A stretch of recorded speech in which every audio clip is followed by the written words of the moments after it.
Why statism creates warlords far more than freedom ever could. For years, people have argued that freedom could never work because it might be taken over by warlords. That is the most common concern raised against freedom, decentralized, voluntary, or stateless models of society. But when you examine history, incentives, state formation theory, empirical data on violence, and the real mechanisms of power, you discover something surprising. Warlords do not emerge from too much freedom. Warlords emerge from the collapse of large centralized states. More strikingly, modern governments themselves behave like warlords with branding. The purpose of this video is to break down this claim using 8 core principles, each backed by history, anthropology, economics, and state failure literature. Then we will explore what a real path towards a voluntary, consent-based world of freedom would look like over the next 1,000 years. The first section, the warlord argument, assumes a fantasy version of government. So people imagine government as a neutral referee, but that is not how governments behave in the real world. Governments tax you without consent, enforce their monopoly on violence, seize property through eminent domain, and imprison dissenters. A warlord is simply someone who claims exclusive authority over a territory, uses armed men to enforce rules, extracts wealth from the population, punishes those who resist, and eliminates competitors. That is identical to the formal definition of a state found in Max Weber's Monopoly on Legitimate Violence. So the difference between a warlord and a government is not moral behavior, it is marketing. History makes this painfully obvious. Every emperor, king, dictator, sultan, or president presides over a monopoly of force. If warlords are defined by coercive monopoly, then every government in history qualifies. Section 2. Warlords historically emerge from collapsed centralized governments, not from freedom.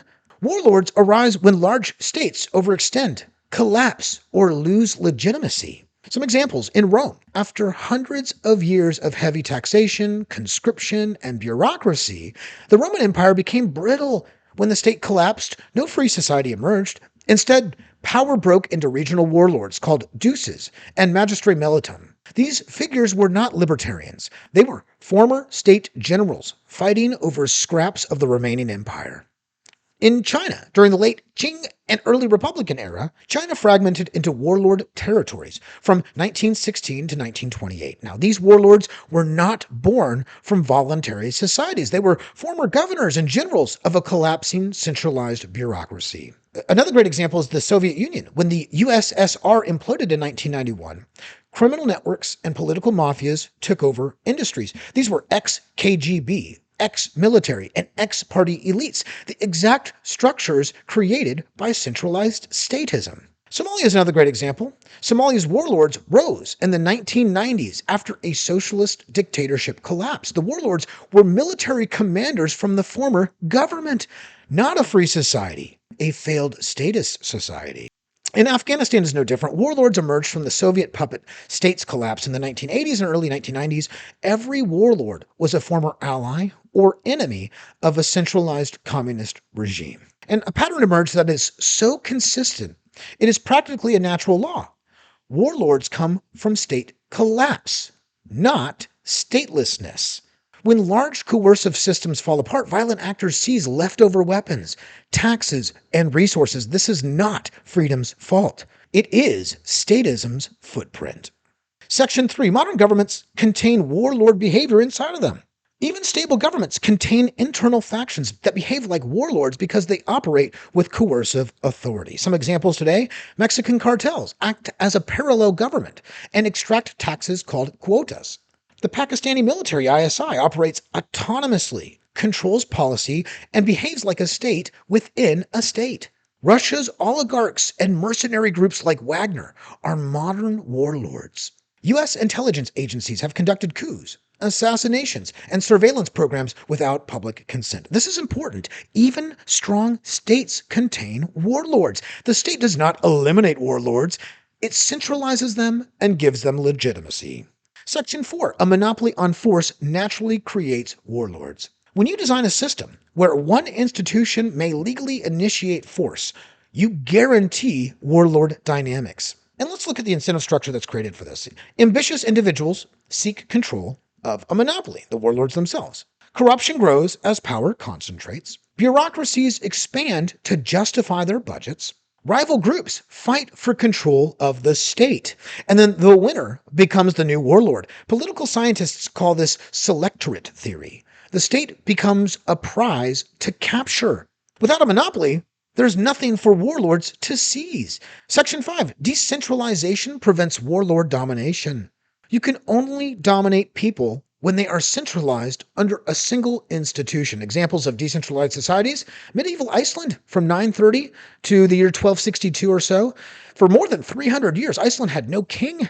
Instead, it used voluntary legal arbitration known as the Althing. Violence was lower than in feudal Europe, and disputes were settled through restitution, not state punishment. Despite Hollywood portrayals, historian Terry Anderson found that crime rates in many frontier towns were lower than major cities in the East. Private arbitration, community defense clubs, and mutual aid societies handled most disputes. We can also use Zomia, which is in the Southeast Asia highlands, and anthropologist James C. Scott. He documented stateless hill peoples who avoided violent domination by dispersing and decentralizing. Now, these societies maintained relative autonomy for centuries. Another great example, medieval merchant law. The lex mercatoria functioned for hundreds of years across Europe without a government. Enforcement relied on reputation, restitution, and private courts. These examples share one feature. Power was dispersed, so no single warlord could dominate everyone. Another reason decentralized societies resist warlords is that individuals are not disarmed. When people have the right to own and carry their own means of defense, including firearms, the cost of domination skyrockets. Warlords thrive only when a population is centrally disarmed. History makes this clear. In every successful warlord takeover, from Somalia to the early 20th century China, the first step was mass disarmament by the collapsing state. When ordinary people retain private defense capacity, predatory groups cannot easily coerce entire communities. Power is balanced horizontally, not vertically. A warlord cannot rule a neighborhood, much less a region, when every household can defend itself and when defense is provided by competitive, voluntary groups rather than a single state-controlled monopoly. This is why freer societies are harder to conquer. Decentralized defense makes domination economically irrational and physically dangerous for would-be warlords. Section 6. Competition reduces violence, while monopoly amplifies violence. Economist Bruce Benson documented that tribes, villages, business networks, and private arbitration groups maintain lower long-term violence when dispute resolution systems are competitive rather than monopolistic, aka the state. Competition forces accountability. If one provider becomes violent, customers can leave. But government agencies never fear losing customers. You cannot unsubscribe from the IRS or the Department of Justice. Monopoly encourages coercion. Competition encourages cooperation. Section 7. Government violence is normalized through legal language. People underestimate state violence because it is so sanitized. Examples of hidden warlord behavior by modern states is included, but not limited to, civil asset forfeiture, like taking property without trial, eminent domain, where they seize land for government projects, inflation acts as an invisible tax on savings, military conscription forces people into battle, war powers allow leaders to kill abroad without consent. Police arrests backed by lethal force if resisted, and regulatory fines enforced under the threat of imprisonment. If a cartel did these same actions, we would outright call them warlords, and correctly so. But when a government does them, we call them public policy. Section 8. The fear of warlords is really fear of admitting the truth. People are not afraid that warlords might appear. They are afraid to admit that they already exist. Statism does not protect you from warlords. It gives them a monopoly and calls them officials. So how do we transition to a free world over the next 1,000 years? Well, 1,000 years is realistic because civilization-wide transition takes centuries. The shift from monarchy to limited constitutional forms took about 700 to 900 years, give or take. The shift from feudalism to modern markets took about 500 years, and a shift towards voluntary systems would likely follow a very similar timescale. So I envision step 1 as economic decentralization. As technology advances, Centralized economic planning becomes less efficient than distributed markets. Trends are already underway. So we see decentralization in finance, DAO governance, crypto-based arbitration, peer-to-peer insurance, voluntary contract platforms. Within about 100 to 200 years, these will already outperform state systems. Step two for our freedom is the jurisdictional fragmentation. So Peter Churchin's cliodynamics predicts that large empires will fragment due to rising inequality and overextension. This is over the next 300 to 600 years. You should expect more microstates, intentional communities, more city-states than countries, charter cities, and of course, sea-steady networks to continue to grow. So more jurisdiction just means more competition for residents, which reduces coercion.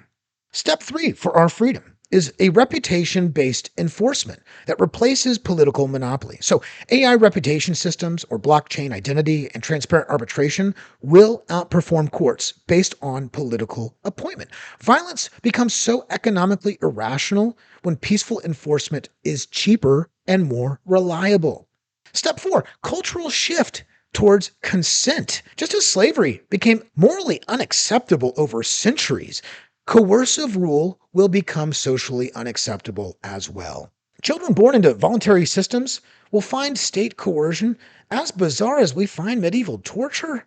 Step five for freedom, the gradual elimination of coercive monopolies, not by war, not by revolution, but by becoming obsolete. When alternatives outperform governments in justice and security, currency, welfare, and infrastructure, then government becomes like the monarchy today, symbolic, redundant, and irrelevant. Step six, long-term stability without warlords. The only path to a world free of warlords is to remove the incentive structure that creates the warlords. Warlords need concentrated populations, centralized resources, and a monopoly to capture. Voluntary networks remove all three. There is nothing for a warlord to quote-unquote rule when communities are autonomous, mobile, and economically independent. So the claim that freedom leads to warlords collapse under scrutiny. History shows that warlords come from failed states. Modern governments themselves behave like warlords, and decentralized societies historically avoided them. Over the next 1,000 years, technology, culture, and economics will make coercive monopolies obsolete. Freedom does not create warlords. Statism creates warlords. Freedom dissolves them.